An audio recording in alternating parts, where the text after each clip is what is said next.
నీ ప్రభుత్వంలో నువ్వు ఎమ్మెల్యేగా ఉన్నప్పుడు నీ ఊర్లో జూదాలు జరుగుతున్నాయని చెప్పి నువ్వు నిజాయితీగా ఒప్పుకున్నావంటే నీ ప్రభుత్వం మంచిదే చెడ్డదే? నువ్వు ఎమ్మెల్యేగా ఉన్నప్పుడు నీ ఊర్లో జూదాలు జరుగుతున్నాయని నువ్వు అంగీకరించినావు అంటే నువ్వు ఎమ్మెల్యేగా ఫిట్టా అన్ఫిట్టా?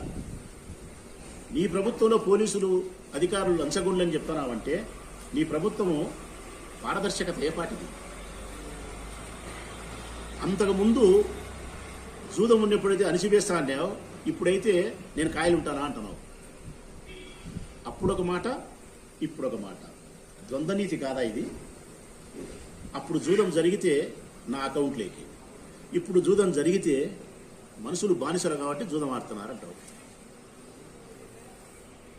మళ్ళీ దానికి ఒక కొసమేరి పేరు పెద్ద ఆయన నువ్వు ఇచ్చేది, మనుషులంతా నా వాళ్ళేనంట. ఎట్టెట్ట పెద్ద ఆయన అది? మటకా పుట్టినప్పుడు, గుటకా పుట్టినప్పుడు, క్రికెట్ పుట్టినప్పుడు, ఇంకోటి పుట్టినప్పుడు నేను ఎమ్మెల్యే కాదు, నేను ఆ స్థాయి లీడర్ని కూడా కాదు. 40 ఏళ్ల నుంచి ఈ ఊర్లో నాయకత్వం వహించలేదు నీవు, 6 సార్లు ఎమ్మెల్యే నీవు.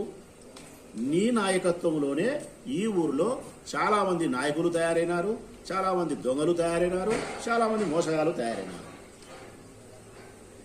మంచైనా చెడైనా ఏదైనా 40 ఏళ్ల కిందట జరిగినది నీకే సంబంధం అవుతుంది.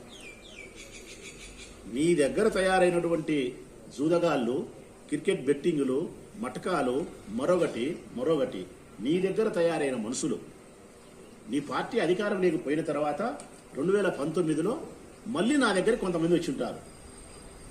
అసాంఘిక కార్యకలాపాలు చేసేవాళ్ళు ఎవరైనా ప్రజలారా, ఎవరు అధికారంలో ఉంటే ఆ పార్టీ కొమ్మ మీద వాళ్తాయి ఆ పక్షులు.